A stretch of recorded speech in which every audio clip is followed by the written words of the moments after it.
Greetings, Africa and the world. This is FastPost Africa. We're coming to you live from the Kayalami race circuit where all things motorsport are happening. This is the third annual event titled 9 Hours of Kayalami. And of course, action started off on Thursday with preparations. And yesterday was day one with the 3 hours of Kayalami under the umbrella of the Southern African Endurance Series. And we are now joined by one of the important role players, that is Nadine Welkin, a lady that does the most as the pit reporter, and she's going to talk to us more about this exciting event. Nadine, a very warm welcome to FastPost Africa. Thank you, Neto, and thank you to all of the viewers for having me on the show. Fantastico. Let's get on to it. Let's start off about your role. What precisely do you do as a pit reporter?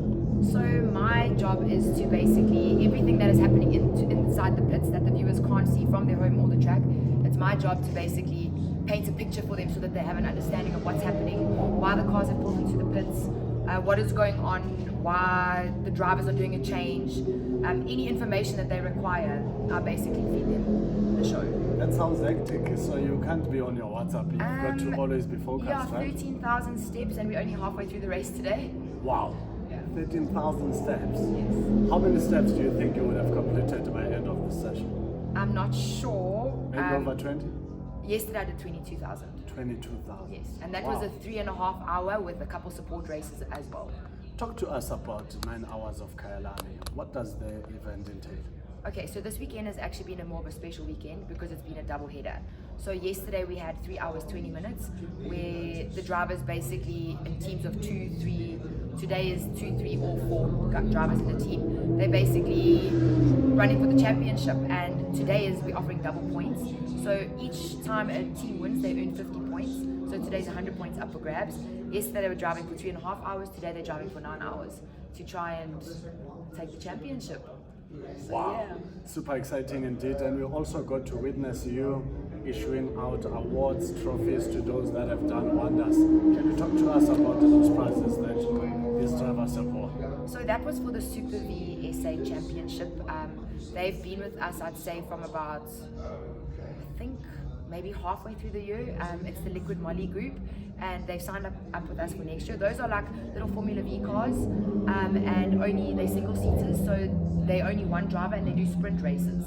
So they maybe drive for about 20 minutes, and they've also had 6 rounds this year. And yeah, at the end of the round, that was the top 5 that you witnessed getting their prizes.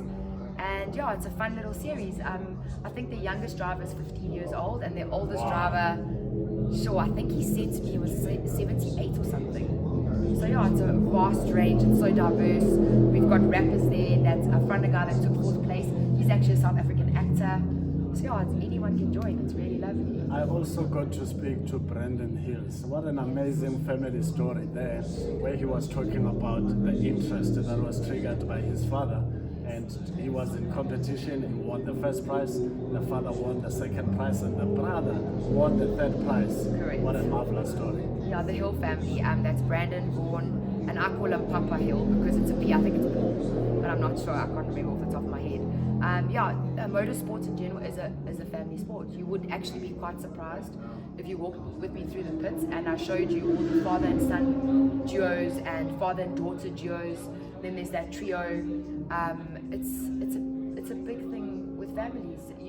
I was surprised, and the camaraderie in the sports is just, it's amazing. And I think that's why different teams that are competing against each other have no problem in lending a hand to the team next to them to help them fix a car or loan them a part or anything. Do you love what you do as a pit reporter? I do enjoy it, yes. Wow. It's long hours, it's tough, but it's a lot of fun, and I'm a people's person. So for me it's fun to be talking to people and getting to know them, and also telling their story, I guess. Wow, beautiful African story. I mean, this event kicked off in 2022. 2023, this is now the 3rd year, and it's showing signs of growth by just looking at the flags on the side. I've seen a Mozambican flag, I've seen a Zim flag, I've seen a Brazilian flag, a Spanish flag, and that tells a story that, the caliber of the event is of high international standards. Your reaction? Absolutely. There are drivers from Brazil, there's drivers from Germany, We've got drivers from Zimbabwe. I'm saying today. Yeah. We've got drivers from Mozambique. We've got drivers from Portugal. So yeah, no, listen, drivers from the UK. I think there's actually a backdraft team that consists of 4 drivers, and each of the drivers are from a different country in the world, which is so cool, yeah. And I mean, not only that, our South African drivers, I mean, let's talk about what they're doing overseas for us, right? I mean, I can name Stuart White, Kulile Leklakla, Mikael Patamba, Andrew Rackshaw, Keegan Masters, Joseph Ellerine. That's just 6 off the top of my head that are South African drivers that are racing abroad carrying the South African flag. How often do you travel because of pit reporting? So we are only a national race, so we have 6 rounds a year, and we travel to Port Elizabeth, to Aldo Scribante. This year, that was our only destination. We did Swartkorps, Red Star, Kayalami twice, and then Aldo Scribante. Next year we'll be doing Cape Town at Killarney Raceway, and we'll be doing Aldo Scribante. Unfortunately, the East London track at the moment with our GT cars, the guys complain about putting the cars on that track, so we're waiting for them to fix it up, and then we'll travel to there as well. Africa is a tough continent. There's always an outcry of lack of facilities, lack of infrastructure, and I'm just looking at the Kayalami race circuit, and I'm just praying and wishing that it would have been awesome if these kind of facilities could also be found in various parts of the African continent, like neighbors Mozambique, Namibia, also in Southern Africa, and many other African countries, so that you find a scenario where this event can actually rotate across various parts of the African continent. Do you think we'll get there one day? Do you know what? I've only been with the series now since last year, August, and I've watched what Wayne and Kulile have done just in South Africa with the series. I mean, when I started to where we are now, it's grown so much. I mean, the series has grown, the grid has grown, where the people are coming from has grown, our team has grown. So I have no doubt that we could possibly be moving towards growing into Africa. I know there are big hopes and dreams. I mean, I don't know where they are. I'm a pit reporter, they don't obviously discuss big plans with me, but there is a concept that they've been building called ART, Race Together Africa, and that is about developing the motorsport industry and kids. I mean, I'm not sure if you're aware, but we had, I think it was 6 schools or 10 schools here yesterday, and we're basically trying to encourage kids that are younger and help them, if you are taking maths and biology and physics, these are the sort of roles that you can come into in the motorsport industry. It's not just about a driver, it's about the guy behind the laptop, the guy behind the tires, the guy behind the stock, the guy, there's so many different roles. I mean, there's the presenting part as well, photography. So they're definitely trying to build the industry, and I think once it gets to the point that they need to take it into Africa, I have no doubt that they will. Let's talk about this behind the scenes roles, because a lot of people will just focus on the drivers. When people talk, top motorsport drivers, they will talk about Max Verstappen, who's won the elite level of the competition on 4 occasions, but they forget that behind a successful driver like Max Verstappen, there's always an amazing team that supports him, and very seldom do people acknowledge those that are doing wonders behind the scenes. Yeah, and let me tell you, there's not just the team. There's the marshals. There are the event organizers. The 2 ladies that left this venue the latest last night was Candace and Jenny, and those are the 2 ladies that sit up tallying points. They making sure that the people are fed, that the stickers are done, that the numbers are in order. There's the timing guys, there are the stewards of the court, there are the officials. I mean, and that's just from the organization point of view, the presenters, the photographers. I mean, if you look at our photographers, they all have assistant photographers under them, so they're also grooming people. Then we get to the teams. I mean, there's the team owner, the team manager, there's the pit crew, and in the pit crew there are various different roles as well. So the industry is massive, and it takes a whole village to get the team going, and as well as to get the sport going. Historically, motorsport is a male-dominated sport, but we're seeing the narrative changing. The script is different now. There's women on board. There's yourself as a pit reporter.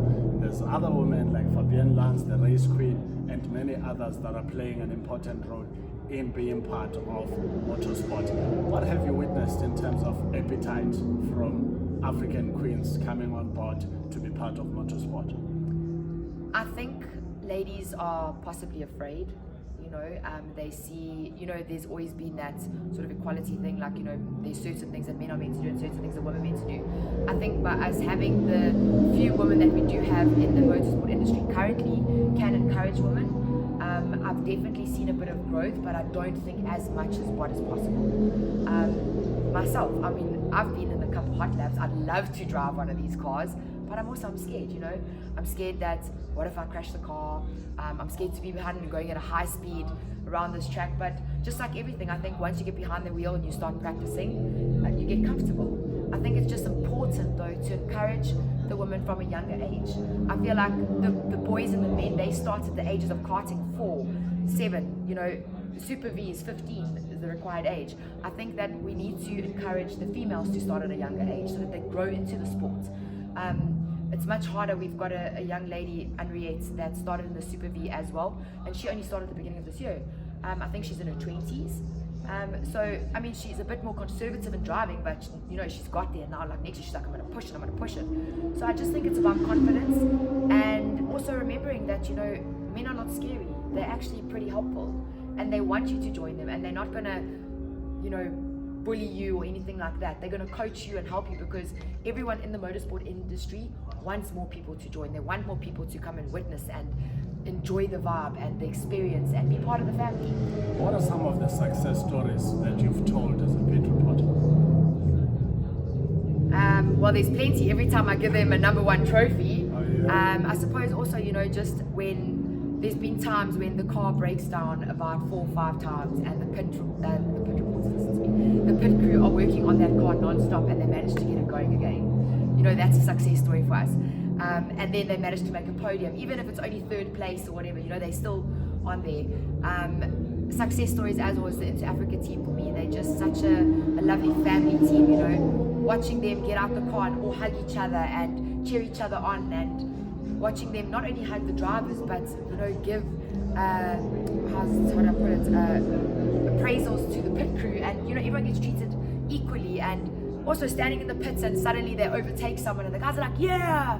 Or the TV goes off, not just like serious, they're like, oh, and everyone runs to the next pit to go look for another TV, or, there's so many. Just like I say, you walk a bit of a personal journey with them.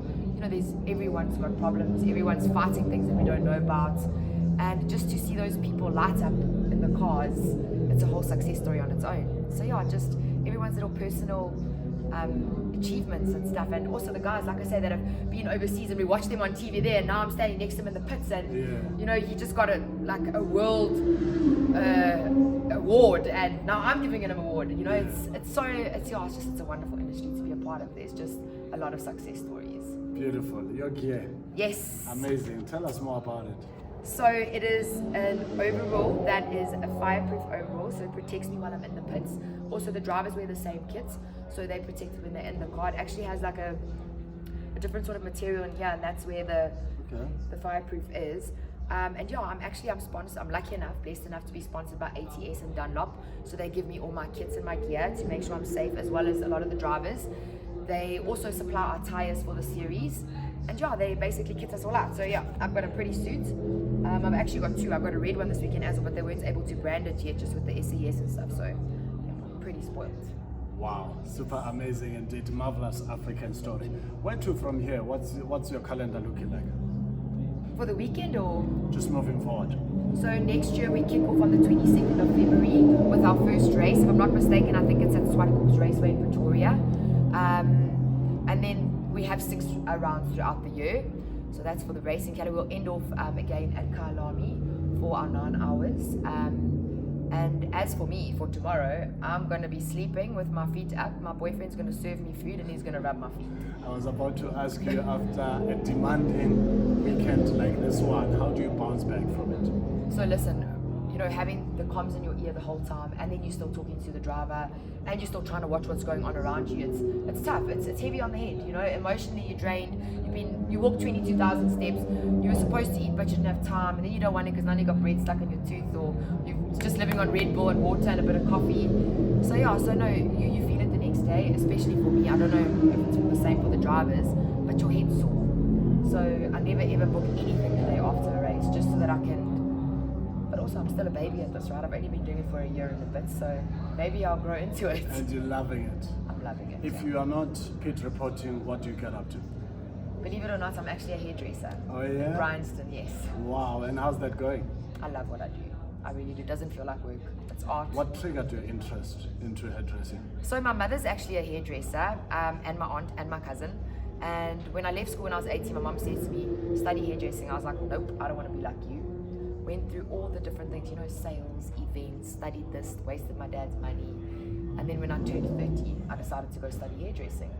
And it's the best thing I ever did. Let's dive a little deeper into that, the influence that comes with our parents. I mean, a lot of people in motorsport, if you speak to them and you dive deep into the conversation, you find out that their interest was actually influenced mostly by their fathers who are into motorsport. And here you are, you said to your mother, no, I'm not getting into hairdressing, but what you resist persists. Here you are now as a hairdresser, just the role played by parents in influencing the direction of their kids. So look, I mean, obviously I watched my mom from a young age struggle as a single mom. My mom and my dad split up quite young, and then my mom had 3 more kids. And yeah, watching her struggle, I didn't want to struggle. But then I moved from a small town to a big city, and I saw, whoa, hairdressing is not this, hairdressing can be this. And yeah, that's how it was. So actually, I was working in the hair industry for Swashcorp, and that's where the passion grew a bit more. But yeah, I think I got my skill from my mom. Wow. As we wrap up in this conversation, your message of support to an African child who's watching us, who's listening to this conversation, who thinks their storm will never be over, but also keen and interested because, you know, they envy you and they would like to get involved one day in motorsport. So listen, right? Storms make you stronger. They're not setbacks, they're lessons that you need to learn. So learn from them and move forward. You know, my late dad always said to me, your attitude determines your altitude. So how you approach things, how you respond and react to things is going to determine where you're going to get. So just remember, your attitude determines your altitude. So if you've got the right attitude, you're going to go far in life. Wow, super exciting indeed. Thank you so much for pulling through to FastPost Africa. Awesome, thanks for having me. Amazing stuff. That's how we wrap up the conversation with the African Queen Nadine Welkin, talking all things motorsport at the 3rd edition, the annual event titled 9 Hours of Kayalami. And this is where we got to see drivers from various parts of the globe come into South Africa to do what they do best, competing on the racetrack. And of course, it's not just about those behind the wheels, but also those that are behind the scenes, because the teamwork makes the dream work. Super exciting indeed. This is FastPost Africa. Do not forget to like and subscribe. Of course, there's still more coming your way. My name is Neto, and ETO Chemane. Africa's Velvet Voice is out of here.